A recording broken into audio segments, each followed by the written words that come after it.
And just like that, we're live with Jed Liston. Jed is the Director of Alumni Relations and President and CEO of the University of Montana Alumni Association. Jed, welcome, and thank you so much for being on our podcast. Thanks for having me, Kyle. I'm thrilled to be able to chat with you today. Yes, it's awesome to be here back on campus, and you've greeted us, Cassie and I, who's behind the camera, with all sorts of awesome swag. I'm a proud UM alumni. That is my superpower. For those watching at home, we've got a sweet water bottle, which I helped myself to just before this interview. Perfectly happened. fine, Okay, yes. Good. And the playing cards, which I want to chat about maybe later, which are really cool. Some stickers, and you've so delicately displayed some great product placement for us. You know it for this interview. Alumni people always come with swag, Kyle. That's what we do. We're very proud of our alums, and we just want to make sure that they're showing the world that they are graduates of the University of Montana and spreading that word. Love it. Well, we want to have you on today, Jed, because we have been covering a lot of different traction channels as part of our marketing podcast, things like email marketing, things like YouTube advertising, trade shows. But one of the things that we haven't talked a lot about is the topic of networking. And I think when I think of networkers locally, regionally, or just in my lifetime that I've met that stand out, Jed Liston, you are at the top of that list as someone who, you can walk into a room and just own it. And so I'm hoping today we can talk about some ways that people who maybe are a little bit shy about networking or just unsure about how to get started with networking can get started in that. And then also introduce just some tips and tricks that you use as the Director of Alumni Relations here. Sure. But maybe we start for those at home who are just wondering what exactly does a Director of Alumni Relations do, and what are some of the job responsibilities of that role? Well, sure. The Alumni Association and the Alumni Office is really in charge of keeping contact with and maintaining relationships with all those who have graduated from the institution. So right now we have 105,493 living alumni, That's a lot of alumni for the University of Montana. Wow. So we are actively a model that alumni associations have done in the past is, we put on some sort of event and you all come, or it's been rather traditional. And what we're engaged with is how do we engage our alumni in all facets of their lives? How do we still remain meaningful to them and to give them added value, even years after being here? So we're looking at new ways to engage alumni, and it can be the three sort of pillars of alumni and actually foundation is, can you give us your time? Can you give us your talent? Or can you give us your treasure? Mm-hmm. Well, at U of M, the foundation is looking for the treasure, Sure. But what we're trying to engage people in is, hey, can you give us some of your time or your talent and give back to your campus or help us move the campus forward? And in many ways, enhance your own degree by promoting the university in your networks and your circles. Mm-hmm. That makes a lot of sense. And it also seems to me that you would meet people who have interest in doing those things at very different levels. Yes. Someone who's just graduated versus somebody who has been a career professional for 30 years. Right.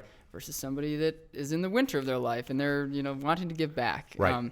Right. So can you talk a little bit about some of the ways that you get people who are, thinking about getting involved, or maybe let's start not thinking at all about getting involved. How do you present to them the options that exist? Well, I think that what networking to me is, I'll do a broad stroke of networking. What networking to me is building a relationship and going into a relationship without an agenda. That's really important, and it's one of the tips that I would give to any of your listeners is to be a good networker. I think you need to have this immense curiosity and intense curiosity about other people, and you have to be a very good listener.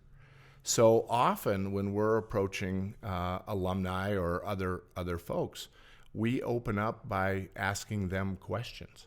I think that I think sometimes people get into the networking mode where they approach a networking opportunity like, what am I going to get out of this? You know, what am I focused to get out of this? How many business cards can I How many hand business out? cards can I hand out? Can I give the elevator pitch? You know, when do I get the opportunity to give you my elevator pitch? And I would recommend that most people enter a networking situation by saying, what can I find out about this person? What interesting thing can I learn from this individual without an agenda? You know, I think you and I have had this discussion before because you're not from Montana. Right. I'm a fifth generation Montanan. Fifth generation Montanan. And New Yorker, born and raised. I know, New Yorker.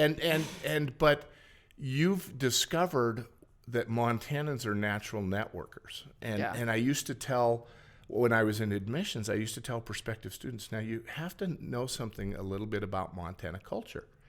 And they would kind of look at me quizzically, and I would say, a Montanan can't start a relationship until we've discovered between the two of us, have we ever stood in the same place at the same time? Have I ever been somewhere where you've been? Do we have shared people in our lives? Or at the finale, are we related in some way? Right. That's where... Which the chances might be good of one of those things. Could very well. But see, Montanans start with that and as sort of part of our culture. And then once we've established that, then we move on to those other things. And it's just part of that questioning, you know, where I may open up a conversation with you and say, oh, Kyle, so I detect that you have maybe an East Coast accent. You know, where are you from? And you would tell me where you were from. And I would say, you know, I had an uncle that lived there or something like that. We always look for the common connection. Yeah. And I think that's what can be a very strong asset for any networker. You know, you may be talking to somebody who has no relationship to your business, to your interests, or anything else, but they're still very valuable to you as far as gaining knowledge. Or maybe your superpower at that point is connecting that person to someone else that you meet that might be more compatible. That's the power of networking. Yeah, and now you're building these networks, connections, and you become sort of a hub that can, you know, connect people with each other. Right, connect, and sometimes connecting to people that have no profit margin for you can return that favor in spades, because they may connect with somebody that you've had that may be more in relationship to you. And so when you think about networking, I really think that you should think of that as truly a network of, you know, gathering information, gathering knowledge about people, but being really curious about them. Don't just do this because you think, okay, how can this ever help me? But be in the moment with the person, you know, ask them those questions because you're curious. And I have a sister-in-law who is just a serial question asker. And she will just ask questions just ba-da. Yeah. And often you say, after a conversation with her, well, did I learn anything about her? Because she certainly got my whole life story. Right. But she is innately curious about other people's stories. And she often finds compatible people even in the same room. Oh, you need to come meet this person because, you know, I detected a connection there. And so, and you and I have talked about this before. My degree is in speech pathology and audiology, and your degree's in business, and you learn about networking. But my premise is that most human beings are natural networkers, because in the classes that I took on how children acquire language, the language acquisition courses, it's all about a child's need to be understood and to connect and to develop those relationships is how they learn language. if you have a child, and you do, and as they're learning language, if that kid can always go, ugh, and that means get me a sippy cup of lemonade, right. then that kid's communicating just fine. Sure. And then you say to yourself, wow, they're not really picking up any of this language because you're always responding because you know what they want.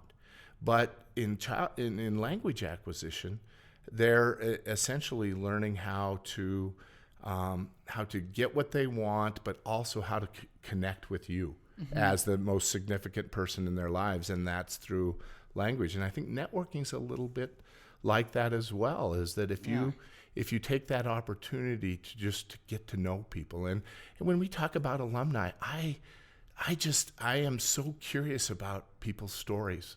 And being on this campus for so long, I love to collect people's stories. So I'm just always ad nauseum asking people questions. Well, now, Kyle, how did you find your way to the University of Montana? Although I know this because we hired you a few years ago, but I'm constantly asking, tell me your story. Tell me about that, because then I learn more about this place I represent, but also I learn more about you. And you know who you should talk to, Kyle? You should talk to this person. Or maybe 6 months down the road, you find yourself in a business situation because you're entrepreneurial or you're helping somebody. And in the consulting world, you never know who's going to, be on the other end of a phone line saying, I need some help. Sure. And you may have networked with somebody 6 months ago that you think, oh, I've got an expert for you, or I know somebody who relates to this. And I think it frames, you mentioned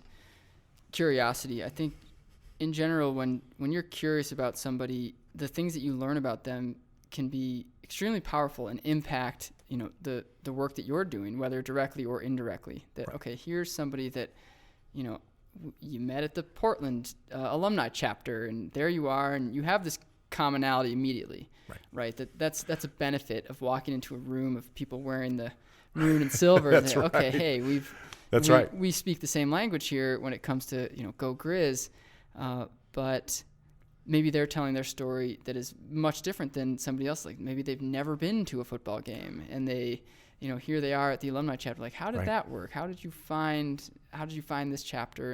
And that their story might just help inform. Oh, they heard about it through this publication that I didn't even know existed. Right. And now you're going down this path. So. Right. It's exactly it. It's and it's not rocket science, and it's pretty simplistic. But I just think that the key to good networking is listening and just being curious and being with them in the moment, just to hear their story. I think that if you immediately open with the elevator pitch, and if you're immediately open with here's who I am and here's my company, I think you miss a grand opportunity to develop a relationship first, and then maybe that other stuff doesn't even come in that point. Yeah. And so you organize a lot of events, right? I have a great deal of people who help me. Who help you do this? Yes, I don't. don't. We're talking about networking. How might you recommend somebody, take that first step in finding, an event to go to start networking, or to start, meeting new people, or expanding their bubble, I guess. That's a great question, Kyle. I think that you want to try to find a room full of perhaps like-minded people. As you say, with alumni gatherings, we all have the University of Montana in common. We can always talk about our time in the Oval, or the time that we walked up to the M, and those things. But you could be in a group that, let's say you're in Missoula, and the Missoula Downtown Association is putting on an event, and you say to yourself, well, these are business owners that are likely to be there, and I would like to start working with retailers or business owners or that type of thing. So you just sort of look for those events that you say, this is a like-minded group. Yeah. But also, I would think about the richness of going someplace where you just say, I wonder what this is. Sure, I wonder who yeah. these people are. Talking about being curious, right? Yeah, Like, okay, being what's curious, this all being about? Yeah. innately curious all the time. I wonder what this is about. Or, community calendars are a great thing. Or Yeah. just looking at, I think most of us get, at least 50 invites a month to something that's Sure. going on. And I think that a good networker would just look at every one of those as an opportunity. And some work out well, and some you think, okay, this didn't work out as well. But I think that you just position yourself into it. And I think for those who say, I'd rather pull my fingernails out one by one slowly than go Right. to a room full of people, I think that the sort of formula of ask more questions than you're having to start conversation. Just think about questions. What do you do? And then just think about, well, what are you curious about that? Whatever they say, what would you follow up with? Tell me more about that. Tell me more about that is not necessarily a question. You that is just too open-minded. Then you're just invited their elevator speech. So maybe a good question is more pointed. So bringing up, I'm trying to think of a good example.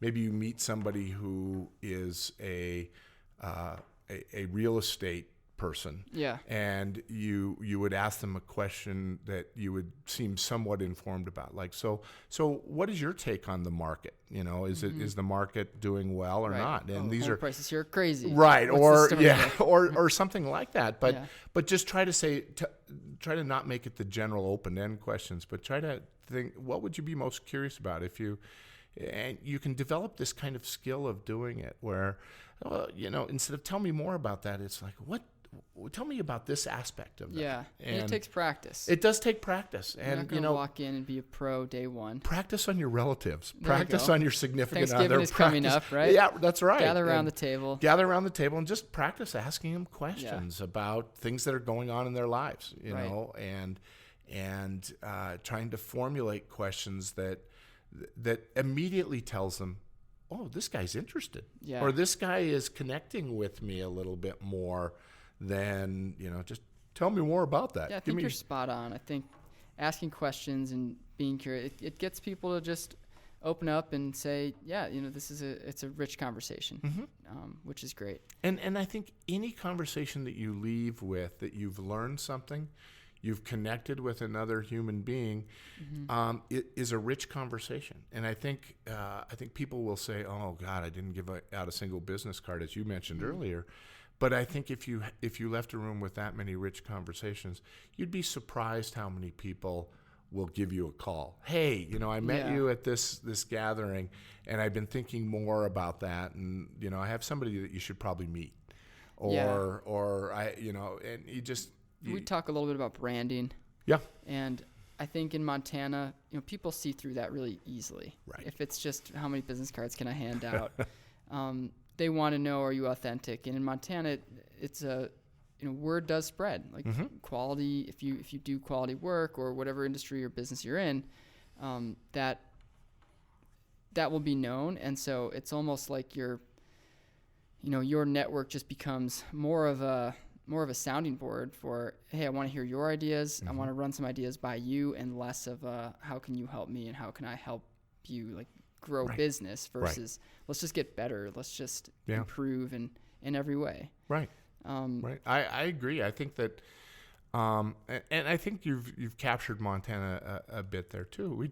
We'd rather work with somebody we know and somebody that we have a relationship with, then that may even trump, all right, this is the superstar in this field, but they can't hold a conversation with me. Right. We'd maybe take almost a superstar in that field who is really engaged with me, what I'm passionate about, and because there's not a single business person out there who sticks their neck out and does something entrepreneurial that isn't passionate about what it is that they're trying to do. So you want to get people who share that passion, or at least are trying to understand what it's about. That's really great, Jed. So thank you for sharing those tips and that wisdom that you've acquired over these years. But let's. I want to go back in time a bit. Some of our listeners might say, well, I don't have these years of experience networking, and I'm just getting started. So I want to hear about how you got your start. What was one of the first jobs you ever had? Yeah. And talk to us about maybe what was something that you learned in that role.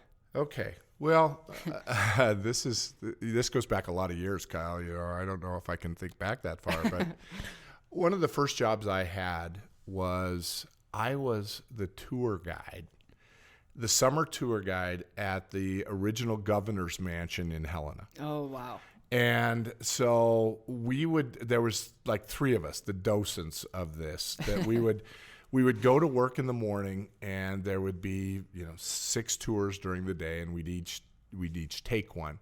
And I learned during that time that you could go and you could give the tour, and you could just deliver that information, and then it's done. Mm-hmm.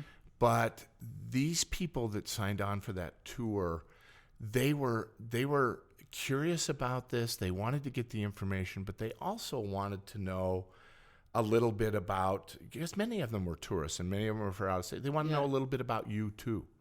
Mm-hmm. And so I think that's probably where I got the sort of first networking chops. Was I started to ask them questions. Mm-hmm. Where are you guys from? Yeah, not and just and doing the normal thing. Room. Yeah, or have you visited other governors' mansions? Oh yeah. or what was the answer to that? Were there serial governor mansions? Yeah, visitors? some of them loved that sort of governor residence or state resident type of things, and others were just immersing themselves in Montana, and that happened to be one of those things.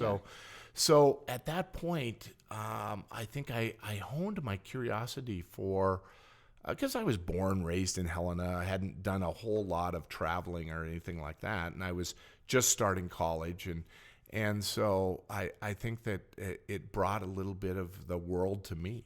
Mm-hmm. Oh, from Osaka, Japan. Why are you here? Right. Tell me a little bit more about that. Let me hear that story. And I think that sometimes my boss there would say, maybe you should do more delivery than ask questions. Maybe it shouldn't be. Yeah.